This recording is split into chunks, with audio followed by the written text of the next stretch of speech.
Yo, what is good, guys? It's your boy Chabala. Today I'm going to give you the top 5 steps to get all A stars in your GCSEs. And make sure to stay to the end for the final step, because this is my favourite step and it's also the most important step. It's vital. It's the reason why I only got 8 A's rather than 8 A stars. First step for getting all A stars rather than just all A's is doing active learning rather than passive learning. Active learning, you're actually getting involved, the material is actually going into your head, you're remembering, you're memorizing, you're summarizing yourself without looking at notes, rather than just reading pages. Right now there's only 3 weeks left to exam. It's crunch time. It's crunch time, so you may be thinking, cool, let me just read the whole textbook from cover to cover, and that's not how you should do it really. You don't remember a lot of information when you read, but if you take notes, and then from those notes that you have, really you should have notes. You should have notes from the start of the year. The notes that you have from the start of the year, make condensed versions of these notes, and then from these notes try and summarize it yourself. If you don't want to summarize it, if you think it's too much writing, teach your pencils. I'm not gonna lie, it works. I don't know, you're doing biology, you're doing vaccinations, say everything you know on vaccinations. Maybe record yourself, listen to it back, just 2-3 minute summary, and you can look at your notes. Whatever you missed in your notes, that's what you should highlight, because that's what you've forgotten. You understand? If you get everything cool, you can move on. If not, like, you can have 2 separate piles. Everything that you get right, everything that you get wrong. Whenever you finish your revision session, go over the stuff on the left again one more time, try and summarize it again, and make sure that the things you highlighted, you actually got them into the summary this time. Step number 2, only pass papers. 3 weeks left to exams. Okay, to be honest, not only past papers, but from 2 weeks to exams, you definitely only want to be doing past papers. Now, this doesn't mean that in the lead up to exams that you shouldn't be doing past papers. Of course you can. Just make sure 2 weeks before an exam, you know exactly what you need to know, and you're only doing past papers, because you should be most efficient in the technique that they're going to be using in the exam. One of my teachers, hold tight Mr. Gill, he said you should learn examinees.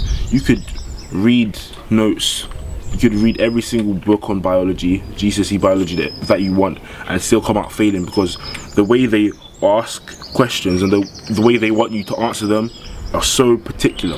You have to drop in those keywords, and the only way you'll know what keywords they want is by literally doing past papers. And if you do past papers 2 weeks before each exam, you could be doing, if you do one every week, that's 10 exam papers. How will you fail? You will surely, because that mark scheme will become embedded into your mind. The way of answering questions will become embedded in your mind, and you will be acing your exams. 3, stick to deadlines. Make deadlines, stick to deadlines. This kind of complements my second point very nicely. So 2 weeks before exams, you should only be doing past papers, but before this you should be making notes, making sure you memorize everything. So 1 week for memorizing, 2 weeks for exam papers, and before this is like school time, making notes, making sure you understand as you go along. If you've come to the stage now 3 weeks before exams, you haven't quite memorized everything, my friend, might as well kick off this video. I don't know, I'm joking. Basically, all you're gonna do is do what makes you uncomfortable. Don't just revise what you like. In the lead up to exams, you should have 1 week of memorizing. Before this should be all your notes taken. When you're taking your notes, make sure to go over what you don't know. There's certain things in every subject that you just don't like to do. Everyone has it, I have it, you have it.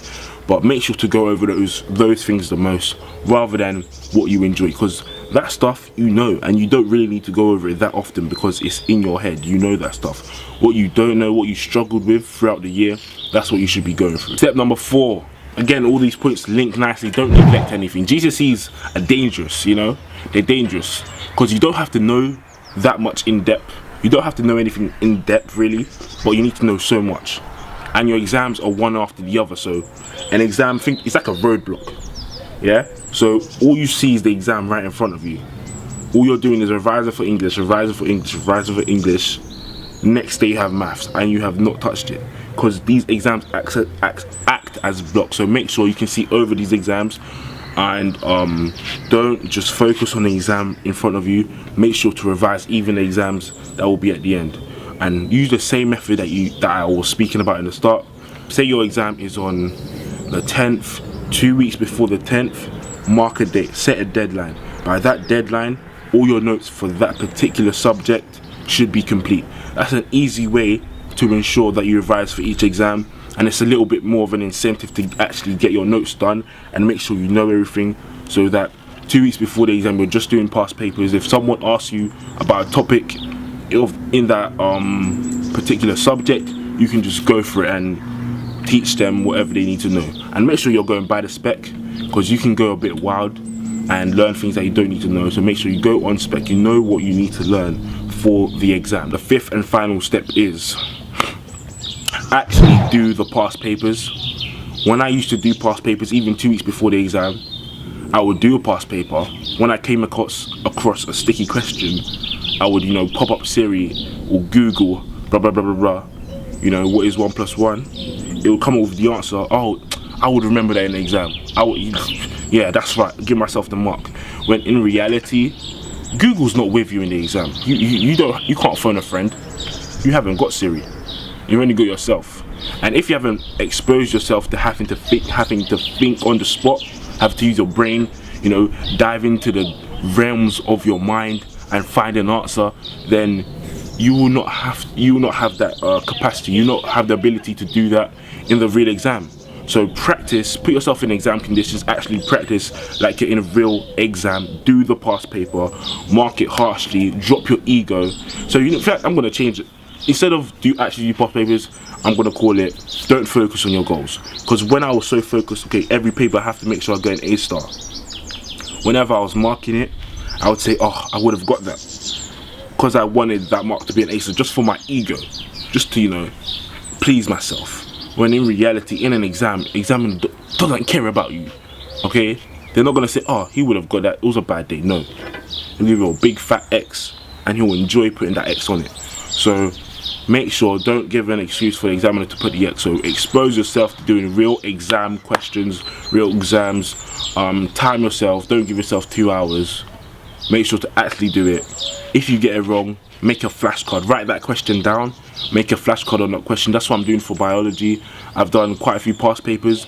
Every paper I've got, question I've got wrong, I've done flash notes around that topic and put the exemplar answers, so the mark scheme answers, on the back. And now those answers are in my mind.